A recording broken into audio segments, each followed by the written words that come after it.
for the religious people of those days, who had, rather than kept the markets outside the temple, was now trading inside the temple. We've got some people looking at the seabird. Remember the seabird? That's his nest up there.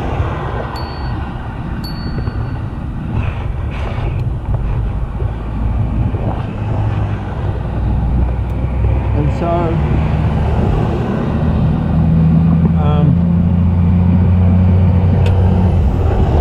here we see that even in Christ, God had become intolerant to the things that man had been doing within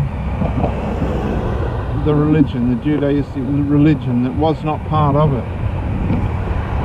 I just think it's an amazing insight into, and I don't know how Christ restrained himself as much as he did, the ability of God to wipe out, if he wants to, his creation. So on the one hand he's able to heal, on the other hand, let's face it, he's able to destroy.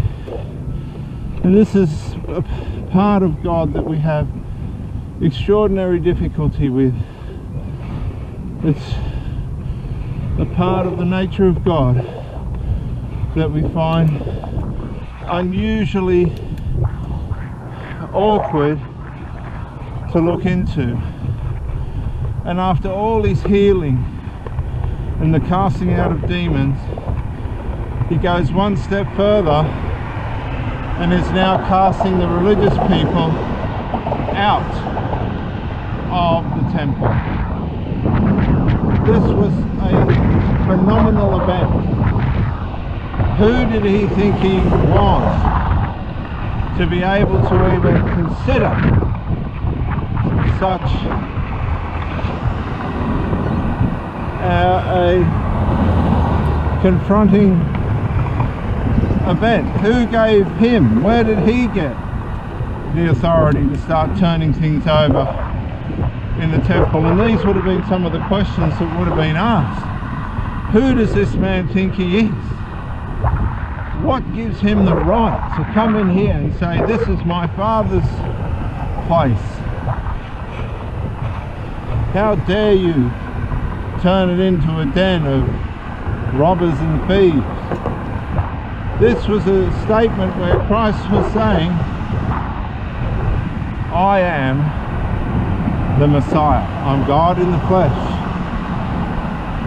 And we're going to get some things in order. So he's cursed the fig tree, representative of the fact that Israel will bear no more fruit under the law at the beginning of the New Testament when he was to die on the cross. And I think shortly he starts to go a little bit deeper into what the crucifixion is going to happen at the crucifixion,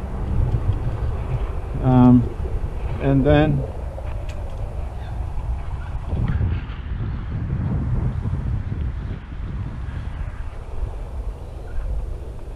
so he said, this my house, speaking for the God of Abraham, Isaac and Jacob himself, was supposed to be a house of prayer. And I'm sure equally it was still used as a house of prayer. But at the same token, he's gone, you've turned it into a den of thieves.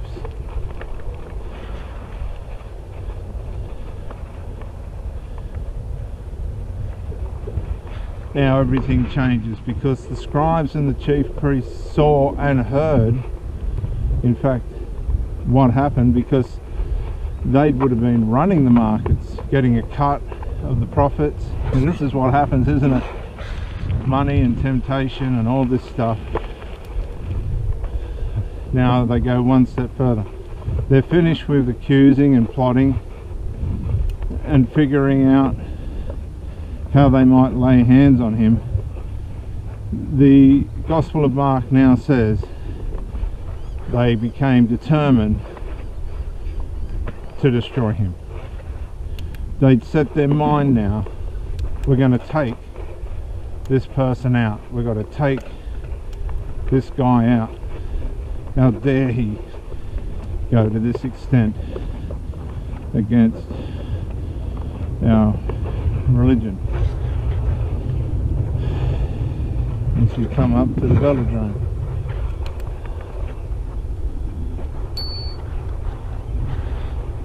just let this man know that we're coming. Good morning, how are you? So, another week, here we go.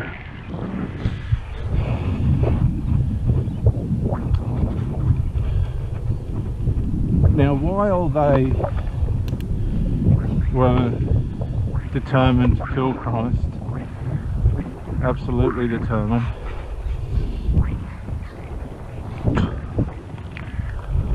they feared him. They feared him. And they feared him because the people, his following, had become so grandiose. His message had spread so thoroughly that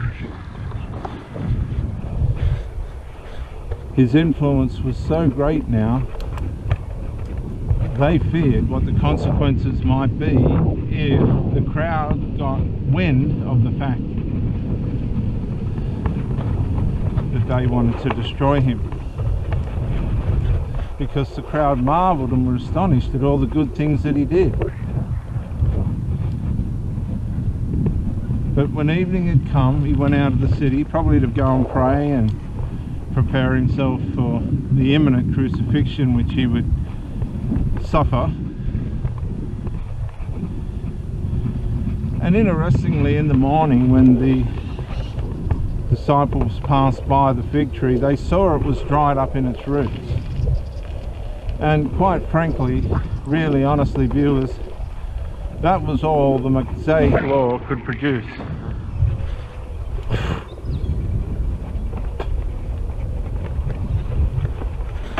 In the mind and the heart of humanity. Dried up. It dries us up to the core of our being. It feeds our sinful nature so well, it nourishes our sinful nature so thoroughly that we become dead to ourselves. Paul said, I became dead to myself under the law, so that the things which I didn't want to do, I did. Meaning that the law, the Mosaic law, dries us up positively, spiritually. We become negative and dead. And this can happen to any of us, and does happen to us today, when we too think, be it with all good intention or not, that there's something we need to do or not do to make God happy or stop him from being sad. We too will dry up. Now Jesus said, the interesting thing about this, he cursed the fig tree, fine, that's okay, but he said there will be no more fruit born from this tree. And again, I said earlier, roundabout saying that under the law no longer will fruit be born. And the fact that he cursed it and dried it out right to the roots was evidence that he meant what he was symbolizing. The law was about to pass away.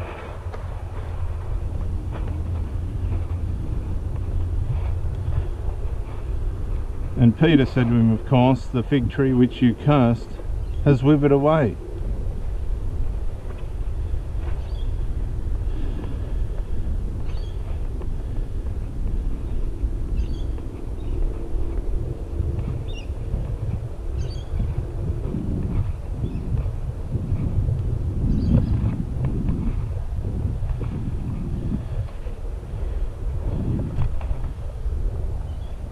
And of course then he mentions the great mountain, and that if you have faith and believe, you'll be able to move that mountain if you have faith in God. And the mountain for the Israelis at that point in time was the Mosaic Law.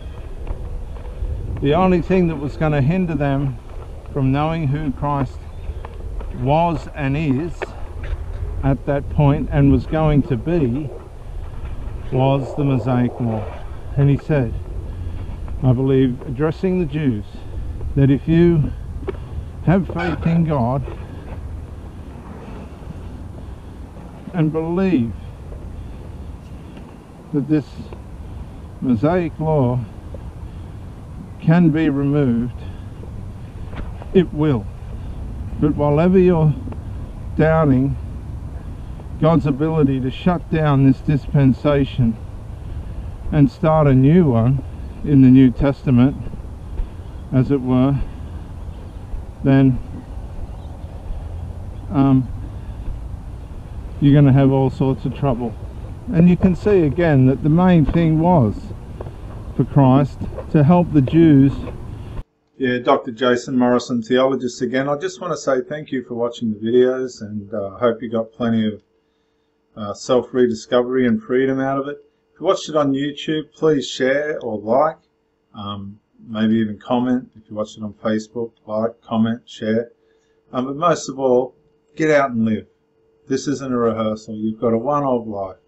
Don't let your loyalty and your faithfulness blind you to the life that you should be experiencing. Till the next video, thank you for watching, and bye for now.